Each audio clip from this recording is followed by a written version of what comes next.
Let's dive into one of the most legendary rivalries in all of comics. We're going to unpack the story of how a single magic word created two of the most powerful beings on Earth. This is the origin of Shazam and Black Adam, a hero and a villain, both born from the exact same spark of lightning. So our story really kicks off with these two figures who are on completely opposite paths. On one side, you've got a kid who has totally given up on the idea of finding a real family. And on the other, you have a man who is so obsessed with saving his own family that he's willing to do, well, anything. You can already feel them heading for a collision, can't you? First up, we have Dr. Thaddeus Savannah. Now, this guy is a man of science, of pure cold logic. But what happens when logic just isn't enough? When science can't save the people you love? Well, his desperation pushes him to the edge, to chase after these old myths and whispers of a legend called Black Adam. He's betting everything on ancient magic being his last hope. And then we have Billy Batson. He's only 15, but he's already a veteran of the foster care system. He's learned a really tough lesson. Getting attached to family just sets you up for disappointment. So he's built these huge walls around himself. And when he lands in a new foster home, a really warm and loving one, his first instinct isn't to be grateful, it's to figure out how to get away. And this is where you see their paths just completely diverge. It's really fascinating. While Billy is literally running from a family that wants to love him, Dr. Savannah is about to make this world-altering connection. He finds his ancient hidden tomb, touches a magical wall, and suddenly, this ancient language of magic just floods his mind. He's getting so close to a power Billy doesn't even know is real. Billy's life, though, is about to take a very sharp, very unexpected turn. He does something good. He stands up for his foster brother, Freddie, against some bullies. The chase ends with him on a subway car. But this is not your normal commute. The whole car erupts in lightning, and just like that, Billy is ripped right out of his world and into some kind of ancient magical cavern. And that cavern, that's the Rock of Eternity, a fortress that exists outside of time. And here, Billy is about to be tested by its ancient guardian, a test that all boils down to one simple and maybe impossible question. So the wizard, who's the last of his kind, has been desperately searching for a worthy champion. But when his magic brings him this cynical teenager, you can just feel the disappointment. He looks into Billy's soul and he doesn't see purity, he sees baggage, he sees attitude. His first reaction? Nope. Unworthy. He's looking for perfection and Billy is not it. And this is the moment. This is where everything pivots. Billy, with this brutal honesty that only a kid who's seen too much can have, basically tells the wizard his whole plan is a joke. He says pure good is a myth, that he's tried to be good, but the world always lets you down. And it's that cynical but very real take that actually makes the ancient wizard stop and think. In that moment of complete honesty, the wizard looks again. He looks past the tough guy act and sees what he calls the embers of good, that little flicker of kindness when Billy stood up for Freddie. And with Black Adam, his old, corrupted champion, now loose thanks to Savannah, well, the wizard is out of time. He has to take a gamble. Not on perfection, but on potential. And just like that, in two totally different parts of the world, a single, ancient word gets spoken, and everything changes. One person says it and creates a hero. The other says it and brings back a nightmare. Billy says the word Shazam and is struck by living lightning, transformed into an adult superhero with the power of the gods. At almost the exact same instant, Dr. Savannah says that same word at the tomb, and the wall just explodes outward, freeing the dark champion of the past, Black Adam.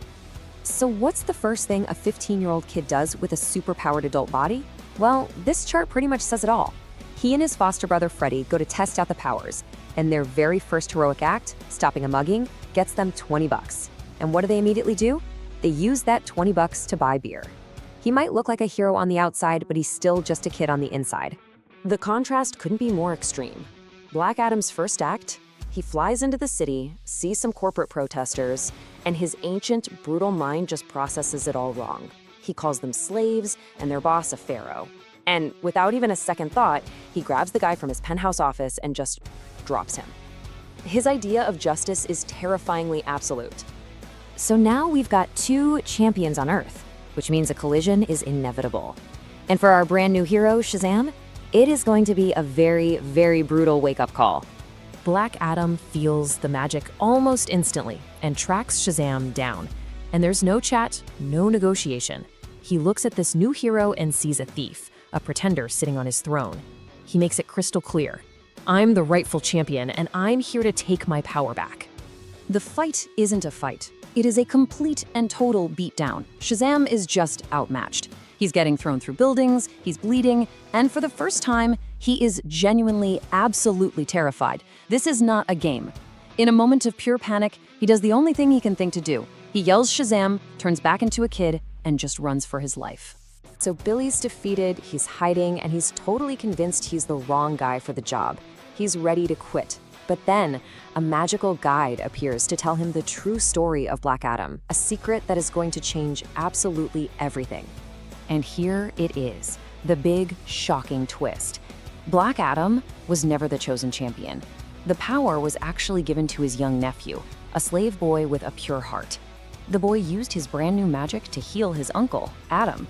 But instead of being grateful, Adam murdered his own nephew in cold blood to steal the power for himself. So Black Adam isn't some fallen hero. He's a murderer who stole his power from a child. Armed with that horrible truth, the stakes suddenly get a lot higher, because Black Adam corners Billy and does the one thing he knows will hurt the most. He takes his new family hostage. He threatens the only people Billy has just finally started to care about. The demand is simple: surrender the magic, or they all die. And this is the moment Billy's whole journey has been leading to. He remembers what the wizard told him, that family is what you make it. And he finally chooses to trust someone. Instead of giving his power to Black Adam, he shouts the magic word and does something nobody expected. He shares it. He transforms his foster siblings into a whole team of heroes. The Shazam family is born. But even with his family fighting beside him, Black Adam is just too powerful. So Billy tries something else, a last desperate gamble. He turns back into a powerless kid, stands right in front of his enemy, and just taunts him with the one thing he knows will cut through all that rage: the truth. You're just a bully who killed a kid for his power. And it works. It works perfectly. He's so blinded by rage, so desperate to prove this kid wrong, that Black Adam completely forgets the #1 rule of his own power. He yells Shazam to blast him with lightning, not realizing he just triggered his own transformation back into a mortal man. And the effect is instant. It is absolute. The magic that held him together for thousands of years is just gone. All those stolen centuries catch up to him in a few seconds. You see him age from a strong man to an old man to a skeleton, until finally he just crumbles into dust. So this whole incredible story really leaves us with a great question to chew on. If the wizard was wrong, if pure good isn't a real thing, then what actually makes a hero? Is it just having that little spark of good potential inside you? Or is it about finding something or someone that's worth fighting for? You know, maybe the real power wasn't the lightning at all, but the family you finally choose to call your own.